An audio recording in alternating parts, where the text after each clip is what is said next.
Shalom anak-anak sekalian. Ya, tidak terasa ya, kita sekarang sudah masuk ke bulan April. Ya, puji Tuhan, kita masih tetap diberikan kesehatan sehingga kita bisa melakukan segala aktivitas kita, terutama dalam kegiatan pembelajaran kita. Nah, saat ini kita berikan waktu kepada Tuhan untuk datang kepada Dia, memuji dan memuliakan nama Tuhan.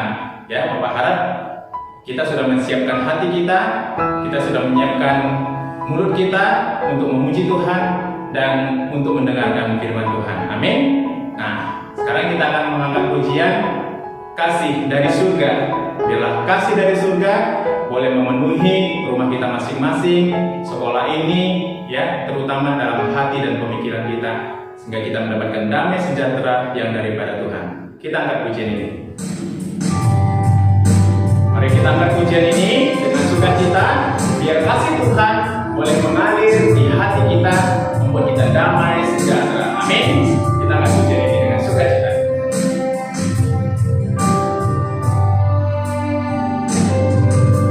Kasih dari surga memenuhi tempat ini. Kasih dari Bapa surgawi. Kasih dari Yesus mengalir di hatiku, membuat damai di hidupku. Mengalir kasih dari tempat tinggi, mengalir kasih dari tata Allah Bapa, mengalir, mengalir, mengalir dan mengalir, mengalir memenuhi hidupku. Kita akan pujian ini sekali lagi.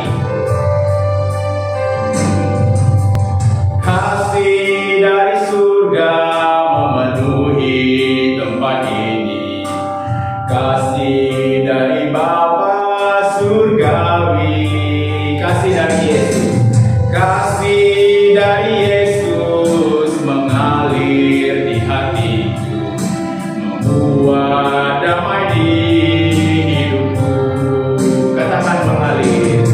Mengalir kasih dari tempat tinggi, mengalir kasih dari tata Allah Bapa, mengalir, mengalir, mengalir dan mengalir, mengalir memenuhi hidupku. Katakan mengalir kasih dari Allah, mengalir kasih dari tempat tinggi, mengalir kasih dari tata Allah Bapa, mengalir, mengalir, mengalir dan mengalir, mengalir memenuhi hidupku. Kita berdoa. Benar Tuhan, ketika kasih Tuhan mengalir dalam kehidupan kami, maka ada damai sejahtera, sukacita ada di dalam pribadi kami masing-masing, sehingga membuat kami Tuhan lebih semangat lagi di dalam menjalani kehidupan kami. Terima kasih Bapa, biarlah kiranya pujian ini menjadi kekuatan, menjadi penghiburan bagi kami dikala kami di dalam kegalauan, dikala kami di dalam kesusahan. Kasih Tuhan yang berasal dari surga mengalir dalam pribadi kami masing-masing, sehingga bertambah-tambahlah Tuhan sukacita dan damai sejahtera dalam kehidupan kami. Terima kasih Bapa, terlebih ketika firman Tuhan yang kembali mengisi hidup kami Bapa, maka semakin kuatlah kami Tuhan di dalam menghadapi apapun yang terjadi di dunia ini ya Tuhan, yang di luar dari kemampuan kami Bapa. Kami percaya Tuhan, Engkau menyanggupkan kami untuk melewati semuanya itu, karena kami percaya penyertaan Tuhan besar di dalam kehidupan kami. Sebagaimana Tuhan bangsa Israel yang di dalam perbudakan Mesir ya Tuhan, Engkau bebaskan ya Tuhan. Begitulah Tuhan, hidup kami masing-masing akan Kau bebaskan dari setiap permasalahan, dari setiap sakit penyakit, bahkan setiap pergumulan ya Tuhan. Dan kami percaya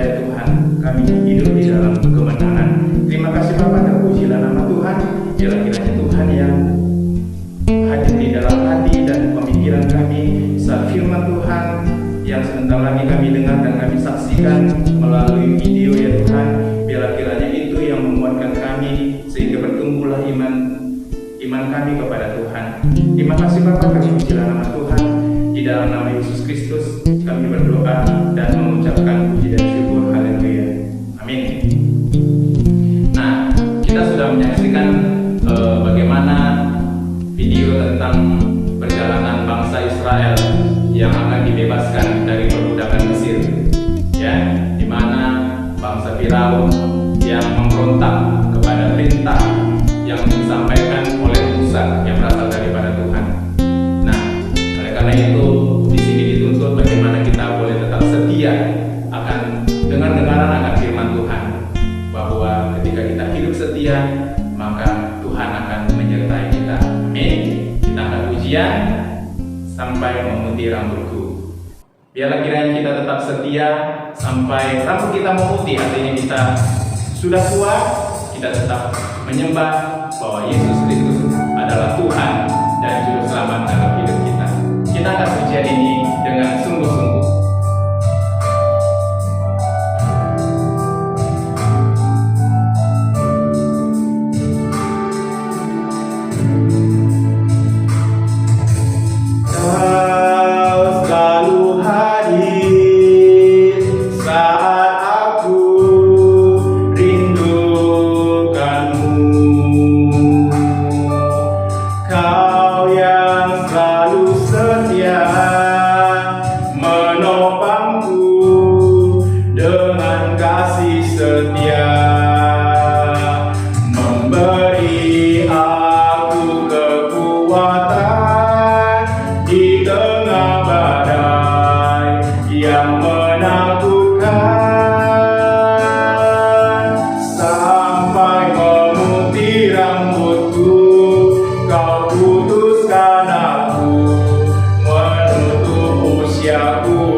Kau selalu hadir saat aku rindukanmu.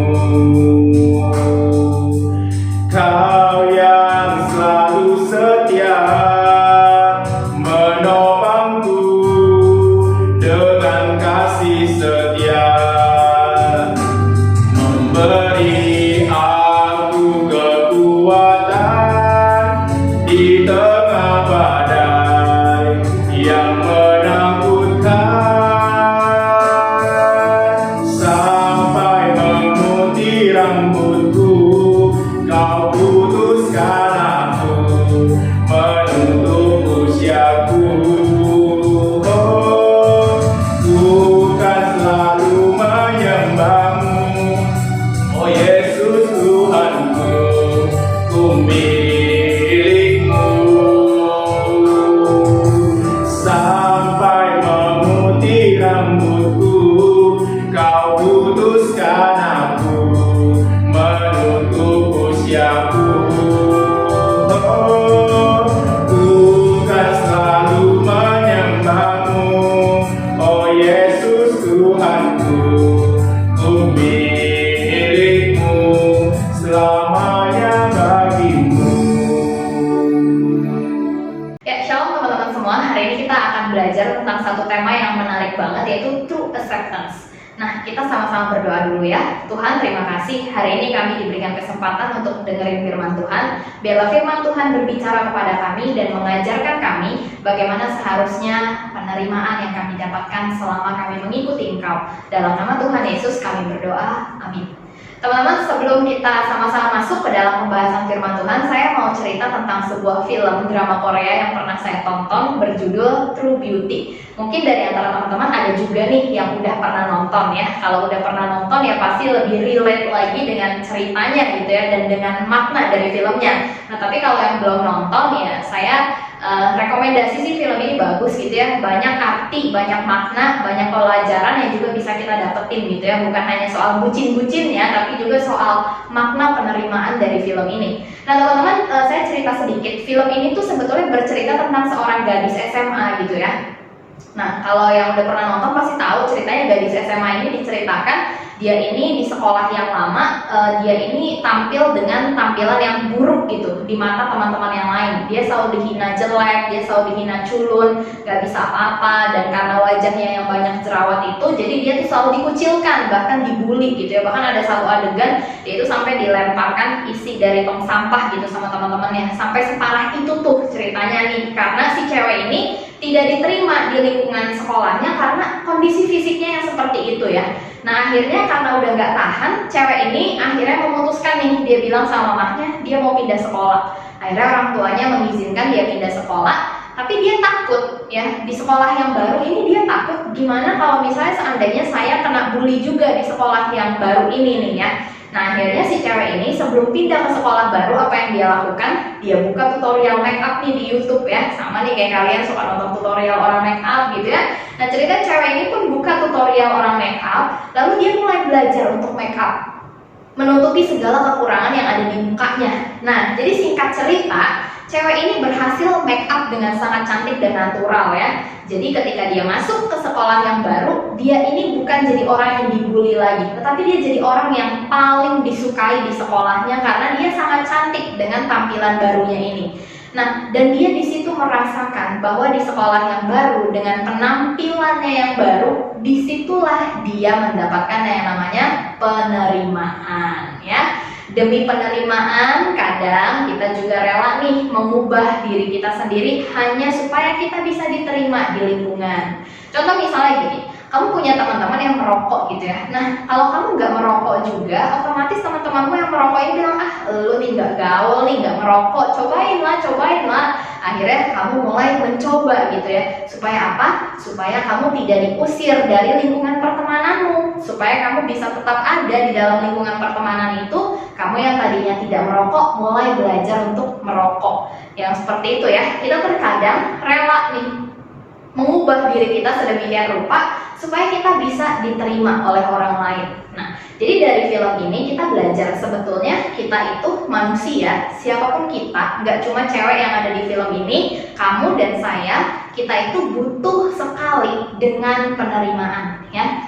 Kita manusia yang haus akan penerimaan. Kita di dalam keluarga, kita pengen diterima. Walaupun kita tahu kita nggak sempurna, nilai kita tidak sempurna, tapi kita pengen orang tua kita menerima kita apa adanya. Relate nggak? Relate dong ya. Kita tahu kita punya kekurangan. Misalnya kekurangan kita adalah kita orangnya rada males gitu ya. Tapi di dalam keluarga, kita tentu, walaupun kita tahu nih kita punya kekurangan, kita pengen diterima sama orang tua kita. Kita pengen orang tua kita itu menghargai kita. Kita pengen orang tua kita itu juga menyayangi kita, sekalipun kita ini nggak sempurna. Nah, nggak cuma di dalam keluarga, ternyata di dalam komunitas nih, di dalam komunitas itu maksudnya di dalam dunia pertemanan kamu gitu, kamu berteman dengan siapapun, ternyata kamu membawa kerinduan ini ya. Kamu rindu diterima di lingkungan pertemananmu. Banyak banget ya anak remaja yang suka bilang, contoh saya ngerasa nggak enak di rumah. Saya lebih senang main sama teman-teman saya. Ya mungkin salah satunya penyebabnya adalah karena kamu di rumah merasa tidak diterima, sedangkan di lingkungan pertemananmu kamu merasa mereka sangat welcome dengan kamu. Mereka menerima kamu apa adanya, meskipun kamu ini punya banyak kekurangan, kebobrokan gitu ya, tapi kamu diterima di komunitas kamu. Makanya banyak banget anak remaja yang lebih senang di luar rumah daripada di dalam rumah. Karena kalau di dalam rumah kamu nggak ngerasain penerimaan itu. Relate nggak? Ya tentu relate ya, karena itu masalah kamu dan masalah kita semua sehari-hari gitu ya. Dan nggak cuma di keluarga atau di komunitas kita ini haus penerimaan, kita ternyata haus penerimaan juga di media sosial nih. Kita merasa diterima kalau postingan kita banyak yang suka gitu ya. Banyak banget nih orang yang gejalanya tuh begini ya, penyakitnya tuh begini. Dia posting satu gambar. Nah, kalau nggak ada yang like dalam waktu beberapa lama, dia akan mulai ngerasa insecure insecure, dia akan mulai ngerasa nggak pede. Waduh, kenapa nih postingan saya kok nggak ada yang nge-like sih? Jangan-jangan apa yang saya posting ini jelek, jangan-jangan apa yang saya posting ini tidak menarik, udahlah hapus. Nah teman-teman, kita tuh merasa diterima di media sosial ketika kita mendapatkan banyak like. Kalau kita tidak mendapatkan like, ya berarti kita merasa kita tidak diterima. Example lah, banyak di antara kamu yang mulai coba-coba jadi YouTuber gitu ya. Kamu selalu minta subscribe, like gitu ya. Kalau banyak banget video kamu nih misalnya di dislike gitu ya, banyak orang yang gak suka sama video kamu, kira-kira itu mental kamu gimana? Pasti langsung ngedown gitu, pasti kamu langsung ngerasa, saya memang gak bakat jadi YouTuber karena video saya banyak yang dislike gitu ya. Kamu merasa kamu tidak diterima di media sosial karena banyak yang dislike ke kamu gitu ya. Tapi kalau kamu banyak yang like, pasti kamu mulai lebih semangat lagi. Wah, karena ternyata banyak yang suka dengan apa yang saya post di YouTube, di Instagram, di mana-mana gitu ya. Maka saya lebih semangat lagi bikin konten gitu. Nah, di media sosial kita juga adalah orang-orang yang haus banget akan penerimaan. Jadi sampai sini kita tahu ya bahwa kita ini manusia, kamu, saya, umur berapapun kita tuh pengen diterima sama orang lain, sama keluarga, sama teman-teman, bahkan sama teman-teman di media sosial kita. Kita pengen banget diterima. Nah, teman-teman, tetapi kita tahu bahwa semua orang ini butuh penerimaan. Tapi selalu ingat, di dalam dunia kita yang sekarang, yang hari ini kamu dan saya ada, ketika kamu mau diterima, ada yang namanya syarat dan ketentuan yang berlaku. Kayak contoh misalnya kamu mau dapetin promo gitu ya, misalnya kamu buka aplikasi GrabFood atau makanan-makanan delivery gitu ya. Kamu lihat nih, wah ada promo 50% diskonnya, tetapi ternyata ada syarat dan ketentuan yang berlaku kalau kamu mau dapetin diskon itu. Misalnya harus beli 1 kali dengan harga normal, nanti pembelian kedua baru dapat diskon ya. Seringkali kita terjebak di situ gitu ya. Kita udah kira dapat diskon, ternyata diskonnya adalah di pembelian kedua. Nah, ada syarat dan ketentuan di dunia kita hari ini ya. Kamu mau dapat promo, ada syarat dan ketentuan. Dan sekarang kalau kita bahas kepenerimaan, ternyata ada syarat dan ketentuan yang berlaku kalau kamu pengen diterima di dalam dunia ini ya. The world has been teaches us about acceptance. Dunia ini ngajarin kita banyak hal tentang penerimaan, banyak syarat yang harus kamu penuhi waktu kamu mau diterima ya. If you have, kalau kamu punya sesuatu, misalnya kalau kamu punya kekayaan, semua orang akan welcome ke kamu, ya kan? Kalau kamu punya banyak harta, ya, kamu punya banyak keahlian, maka orang akan dengan mudah menerima kamu. Nah, lalu juga dunia ini tidak hanya mengajarkan kita akan diterima kalau kita mempunyai sesuatu, tetapi kalau kita bisa melakukan sesuatu, maka kita akan diterima, ya. Contohnya misalnya gini ya. Kamu bisa melakukan sesuatu, misalnya kamu bisa ngejoki game gitu ya. Waduh, kamu pasti banyak yang cari, banyak yang menerima kamu. Karena apa? Kamu bisa melakukan apa yang mereka mau gitu ya. Nah, jadi dunia ini mengajarkan kita kalau mau diterima itu ada syarat dan ketentuan yang berlaku. Syaratnya kalau kamu punya sesuatu, dan syarat yang keduanya adalah kalau kamu bisa melakukan sesuatu. Jadi kalau kamu nggak punya harta, kamu nggak punya apa-apa, tapi kamu bisa melakukan apa yang mereka mau, ya kamu akan diterima. Nah, kalau kamu tidak bisa melakukan apa yang mereka mau, tapi kamu punya harta, maka kamu akan diterima. Ya, dunia ini tuh syaratnya gitu ya. Kalau mau diterima, ada yang perlu kamu lakukan supaya kamu mendapatkan penerimaan. Nah, teman-teman, kita bakal belajar dari Yohanes pasal 8 ayat 2-11 tentang apa yang Yesus ajarkan untuk kamu dan saya tentang yang namanya penerimaan. Teman-teman, saya nggak akan bacain, tapi saya akan ceritain nih. Lukas 8 ayat 2-11 ini ceritanya tentang apa sih? Yang belum pernah baca dengan baik-baik ya. Jadi Lukas 8 ayat 2-11 ini ceritanya itu Yesus pada hari itu dia sedang mengajar di dalam bait Allah gitu ya. Membayangkan ya, kamu ada di situ gitu ya. Kamu melihat Yesus sedang mengajar di bait Allah ya. Banyak orang mendengarkan, lalu tiba-tiba ada orang berjubah yang keren gitu ya.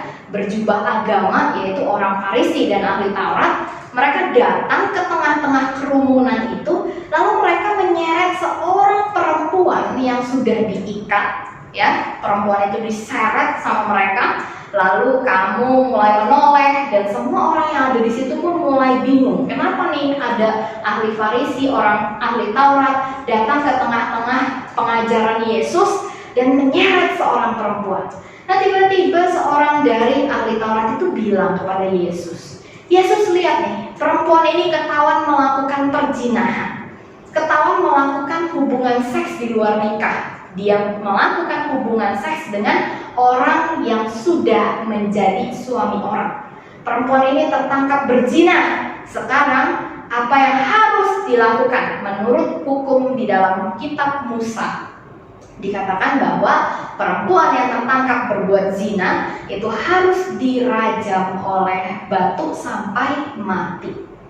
Nah, tapi teman-teman, di sini ketika Yesus menyaksikan peristiwa itu, semua orang sudah mulai terbakar emosi karena ada satu orang yang ketahuan berbuat dosa, dan dosanya ini adalah dosa yang termasuk golongan dosa yang besar pada saat itu ya, dosa perzinahan ya, ini dosa yang sangat besar dan memalukan pada saat itu. Sampai sekarang pun ya masih memalukan gitu ya. Nah, jadi teman-teman, Tuhan Yesus ini ketika tahu perempuan ini dosanya ini ketangkap berbuat zina, apa yang Yesus lakukan? Yesus ini ternyata dia tidak menghukum perempuan itu. Dia malah mengatakan kepada semua orang yang ada di situ yang sudah bersiap-siap mau melempar perempuan itu dengan batu, Yesus bilang gini, hei kamu, kalau kamu gak berdosa silahkan lempar paling dulu. Nah, begitu Yesus bilang kayak gini, gak ada tuh yang mau melempar. Karena apa? Semua tahu, saya pun berdosa gitu ya. Perempuan ini berdosa, saya pun berdosa. Kita semua tahu gitu ya. Kita sama-sama manusia berdosa, dan kita yang sama-sama berdosa ini tidak ada hak untuk menghukum orang berdosa karena kita sama-sama berdosa. Nah, ini adalah gambaran kisah dari Yohanes 8 ayat 2 sampai 11. Nah, sekarang di dalam konsep penerimaan, saya pengen kita sama-sama belajar. Nah, diterima itu berarti dibina supaya jadi lebih baik lagi. Mari kita bandingkan. Orang Farisi ketika mendapati perempuan ini berbuat dosa, mereka tidak mau menerima perempuan ini apalagi membina. Mereka maunya perempuan ini langsung mati karena dia sudah berbuat dosa. Nah, teman-teman, diterima itu bukan berarti kamu itu dibiarkan gitu ya. Oh, kamu diterima di dalam gereja ini ya. Gereja menerima kamu apa adanya. Kamu tidak perlu menjadi orang yang sempurna. Tetapi ingat teman-teman, gereja juga akan membina kamu supaya menjadi orang yang lebih baik lagi. Ya, jadi perhatikan baik-baik, kamu diterima di dalam gereja, tetapi juga kamu harus dibina supaya jadi lebih baik lagi. Nah, orang Farisi itu nggak kayak gitu. Mereka sulit menerima dan sulit membina. Mereka juga selalu hobi cari kesalahan orang lain ya, kemana-mana cari kesalahan orang lain ya. Mungkin ada di antara kamu juga yang hobinya kayak gini gitu ya. Itu artinya mentalnya mental Farisi, suka mencari-cari kesalahan orang lain, lalu juga tidak mau memberikan kesempatan. Nah, ini ada juga orang-orang yang seperti ini di antara kita yang sulit memaafkan. Kalau sekali udah disakiti, musuhannya selamanya ya. Tidak memberikan orang kesempatan untuk berubah. Nah, ini mental Farisi yang seperti itu. Ada nggak nih dari salah satu kalian yang seperti itu ya? Lalu juga orang Farisi ini ternyata nomor satu untuk menghakimi orang lain ya. Kalau menghakimi orang lain nomor satu, tapi kalau melihat diri sendiri, wah, nomor kesekian ya. Lihat kesalahan orang dulu, baru saya nanti lihat diri saya nanti aja gitu ya. Ini orang Farisi ya. Mereka tidak mau membina orang lain supaya jadi lebih baik lagi. Nah, sekarang kita bandingkan dengan Tuhan Yesus ya. Tuhan Yesus menerima dan membina. Perempuan ini dia berdosa, dia ketahuan melakukan perbuatan zina, tapi Yesus menerima dia dan mau membina dia. Maka nanti di bagian Alkitab yang lain kita akan mendapati bahwa perempuan ini tuh menjadi pengikut Yesus yang setia. Dan dan Yesus ini pun dia tahu kesalahan semua orang ya. Yesus bukan yang nggak tahu. Bahkan sebelum perempuan ini dibawa oleh ahli Taurat ke hadapan Yesus, Yesus sudah tahu kesalahan perempuan ini. Ya, lalu Yesus mau memberikan kesempatan. Ini artinya Yesus ini mengampuni, lalu memberikan orang kesempatan untuk berubah. Ini yang harus kita punya juga. Jangan jadi orang yang sulit sekali untuk memaafkan, karena setiap orang itu harus diberikan kesempatan untuk bisa berubah jadi lebih baik. Nah, lalu juga Yesus itu sebetulnya yang paling punya hak untuk menghakimi bahkan menghukum. Kalau disuruh lempar batu, sebetulnya Yesus itu yang paling layak untuk lempar batu pertama kalinya. Tapi Yesus nggak melakukan, karena dia mengampuni dan memberikan kesempatan kepada perempuan itu untuk jadi lebih baik. Nah, jadi ini sama seperti kamu dan saya ya. Kita mungkin tidak diterima dengan baik oleh dunia ini, tetapi ingat satu hal, kita selalu diterima oleh Kristus dengan baik ya. Tetapi Kristus juga ketika dia menerima kita apa adanya, dia mau kita berubah jadi lebih baik lagi. Ini hal pertama yang kita pelajari dari penerimaan. Kita diterima dan dibina untuk jadi orang yang lebih baik lagi. Nah teman-teman, yang kedua, menerima itu berarti memaafkan ketidaksempurnaan. Kalau ada quotes di bahasa Inggris tuh gini ya, nobody is perfect. Gak ada orang yang sempurna di dalam dunia ini. Nah, kalau istilah anak zaman now lagi itu yang kelakuannya bobrok gitu ya. Siapa di sini yang bobrok gitu ya? Ya pasti ada aja gitu ya yang kelakuannya bobrok. Kita ini orang-orang yang gak sempurna. Kamu dan saya, kita semua, guru-guru, semua officer, kita ini gak sempurna. Gak ada yang sempurna. Nah demikian juga perempuan yang tadi ketahuan berzina, dia juga gak sempurna gitu ya. Nah, tetapi kita lihat nih, gimana Tuhan Yesus memperlakukan orang yang tidak sempurna ini ya. Tuhan Yesus memperlakukan orang yang tidak sempurna ini dengan kasih yang begitu sempurna. Tuhan Yesus tuh nanya nih ke perempuan ini, kenapa sih nggak ada yang ngelemparin batu ke kamu? Ya kita sama-sama tahu, karena mereka nggak berani lempar batu karena mereka pun tahu mereka adalah orang yang berdosa. Nah teman-teman, kita semua punya satu kesadaran. Kita sebetulnya adalah orang yang gak layak untuk diterima oleh Kristus. Tapi lihat Kristus, dia menerima kamu dan saya dengan kasih yang sempurna. Dia memaafkan ketidaksempurnaan kita dan memberikan kita kesempatan untuk berubah. Hari ini kalau masih bisa hidup, itu artinya itu kesempatan dari Tuhan supaya kita bisa menjadi lebih baik lagi. Tapi banyak banget orang yang gak sadar kalau hari ini masih bisa hidup itu berarti kesempatan untuk berubah. Banyak orang sadarnya tuh ya kalau hari ini masih bisa hidup, yaitu kesempatan buat melakukan apa yang saya senangi. Tapi padahal sebetulnya enggak ya. Hari ini masih bisa hidup, itu kesempatan untuk berubah. Yesus sudah memaafkan ketidaksempurnaan kita, maka berusahalah untuk menjadi yang terbaik bagi Kristus. Nah teman-teman, tentu kita tahu ya lagu dari seorang penyanyi ini ya, Pink Sweet ya kalau nggak salah namanya. Judulnya itu At My Worst ya. Dan bagian lirik yang paling saya suka adalah ini ya, I need somebody who can love me at my worst. No, I'm not perfect, but I hope you see my worth. Aku tuh tahu aku nggak sempurna. Gue tuh tahu gue nggak sempurna gitu ya. Tapi saya tuh butuh seseorang, kita tuh butuh seseorang yang mencintai kita sekalipun kita tuh nggak sempurna. Ya, mulai nih benih-benih bucin ya. Saya tahu saya nggak sempurna, tapi saya butuh orang yang bisa menerima ketidaksempurnaan saya dan mencintai saya walaupun saya tuh nggak sempurna gitu. Saya tahu nih, saya nggak perfect gitu, tapi saya berharap orang yang nanti akan menjadi pasangan saya ya, itu dapat melihat saya berharga sekalipun saya nggak sempurna. Dalam banget ini tuh liriknya, meskipun kalian suka jadikan lagu ini tuh sebagai lagu yang have fun gitu, tapi itu liriknya tuh dalam banget menurut saya. Kita pengen dilihat berharga walaupun kita tidak sempurna. Dan satu-satunya pribadi yang bisa melakukan ini kepada kita hanyalah Kristus. Kristus tahu kita tidak sempurna karena Dia Maha Tahu, dan Dia memutuskan untuk mencintai kita walaupun kita tidak sempurna. Dia tahu kita banyak kekurangan, kita bobrok, kita orang yang banyak banget nih cacat celahnya, tapi Dia melihat kita berharga karena kita adalah ciptaan Dia. Teman-teman, hanya Kristus yang dapat menerima kita apa adanya.